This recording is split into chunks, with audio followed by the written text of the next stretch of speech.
Family అంటే బరువు కాదురా. ఆ రిలేషన్షిప్ లో వాళ్ళ సపోర్ట్ ఉంటే ఏ గోల్ అయినా ఈజీగా అచీవ్ చేయొచ్చు.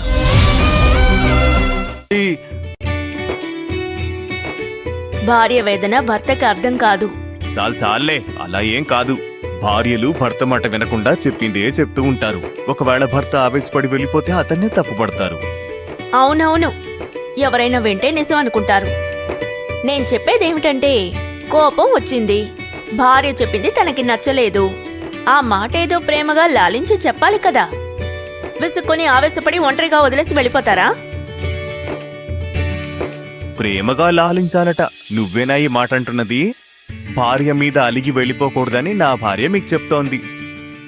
మీరిప్పుడు కోపగించుకుని భార్య నదులు వెళ్ళిపోయారు చూడండి, అలాగే నా భార్య కూడా నా మీద కోపగించుకుని దిండిర్వనానికి వెళ్ళిపోయింది. అలిగి వెళ్ళిపోవడం తప్పని ఇప్పుడు చెప్తోంది. ఏంటి, దిండిర్వనానికా? దిండిర్వనంలో అప్పట్లో రుక్మిణీదేవి తపస్సు చేసింది కదా? అవును బంగారు తల్లి.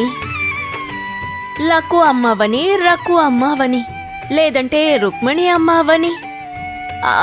నీ పేరేమిటి? నా పేరు సకు. సకు అయినా సరే, ఆడవాళ్ళందరికీ ఇలాంటి కష్టాలు తప్పవు. భర్తలు మాట వినరు. అలాగా? అంటే ఆడవాళ్ళు చెప్పిన మాట వింటారా? మీ పేరేంటో చెప్పండి. దిగంబర్రావు. సరే దిగంబర్రావు, మీ భార్య మీ మాట వింటుందా, లేక నేను చెప్పిందా నిజమని మీతో వాదిస్తుందా? మీరే చెప్పండి. అస్సలు వాదించదు. సకు నేనేం చెప్పినా వింటుంది. లేనిపోనివి చెప్పి ఆయన్ని రెచ్చగొట్టకండి. చూడండి, ఆడవాళ్లు ఒకేసారి 10 పనుల మీద దృష్టి పెట్టగలరు. పురుషులు అలా చేయగలరా? చేయలేరు కదా. చెప్పాలంటే భార్యలే భర్తల కంటే అన్ని విషయాల్లోనూ తెలివిగా వ్యవహరిస్తారు. ఆయన గారు నన్ను చాలా జాగ్రత్తగా చూసుకుంటారు, ప్రేమగా చూసుకుంటారు. నేను ఏడవకూడదన్న ఉద్దేశంతో ఆయన నా మీద కోప్పడ్డారు. ఆయన అలా చేయడం తప్పు కాదు. దేవి, నువ్వు కాస్త నోరు అదుపులో పెట్టుకో. అయ్యో అన్నయ్య, మీరు మాకు రాజీ కుదిర్చిపోయి మీరిద్దరు గొడవ పడుతున్నారు. గొడవ పడకండి. ఎందుకు గొడవ పడకూడదు? నేను ఆయన మేలు కోరి ఆయనకి 4 మంచి మాటలు చెప్తే ఆయన వినిపించుకోరు. భార్య తన మనసులో ఉన్నది చెప్పాలనుకున్నప్పుడు కాస్త శాంతంగా తన మాటలు ఆలకించాలి కదా. పిన్ని, మీరు సరిగ్గా నా మనసులో ఉన్నది చెప్పారు. ఇప్పుడు మీరే చెప్పండి. కుంకుమ ఒలిగితే అపశకునం జరుగుతుందంటారు, అవునా? మా ఇంట్లో కుంకుమ ఒలిగింది, మరి ఆయనకి కీడు జరుగుతుందేమోనని నాకు ఆందోళనగా ఉంటుంది కదా. ఉంటుంది, తప్పకుండా ఉంటుంది.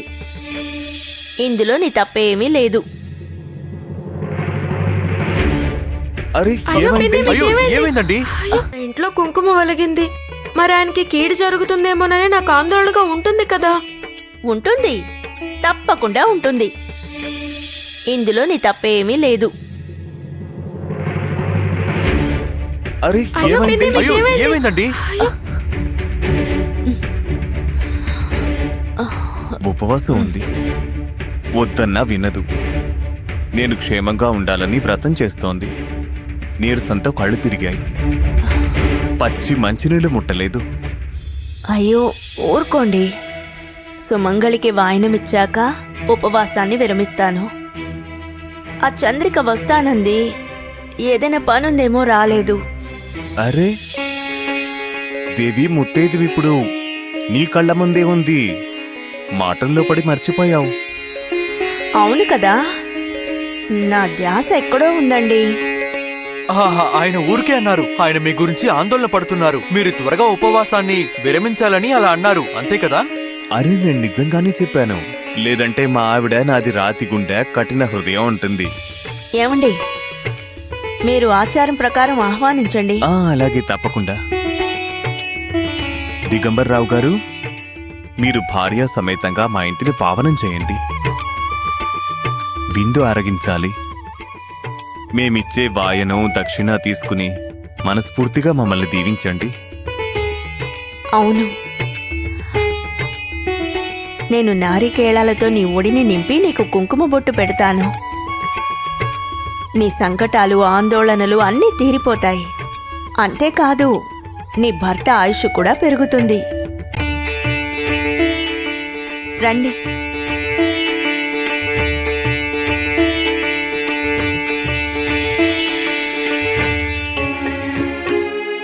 రండి దిగంబర్రావు గారు, కూర్చోండి.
మీరెప్పుడు ఇలాగే కళకళలాడుతూ చిరునవ్వుతో సంతోషంగా ఉండాలి.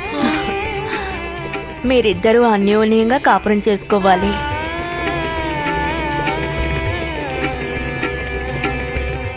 పిన్ని, మీరు నాకు కుంకుమ బొట్టు పెట్టారు, వాయనమిచ్చి సత్కరించారు, కడుపు నిండా భోజనం పెట్టారు.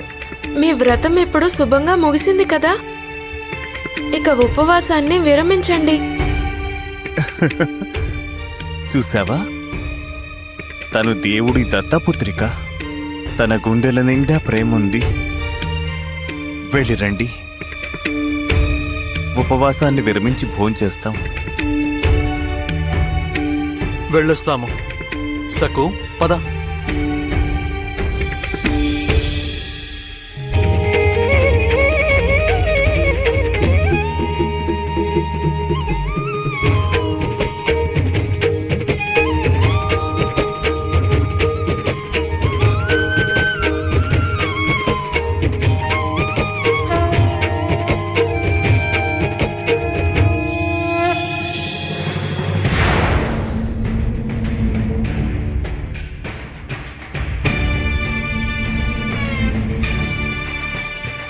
అమ్మా చూడు, సకు నీకు చీర చూపిస్తోంది.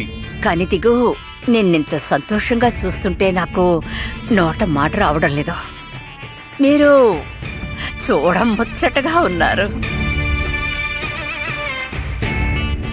అమ్మా, చీరని చూడమ్మా. నిజంగానే ఈ చీర చాలా బాగుంది. నీకు అంబిక గారిచ్చారా ఈ ఖరీదైన చీరని?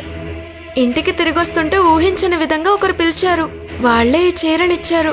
మమ్మల్ని ప్రేమగా ఆహ్వానించారు, నాకు బొట్టు పెట్టి హారతిచ్చి వాయనమిచ్చారు.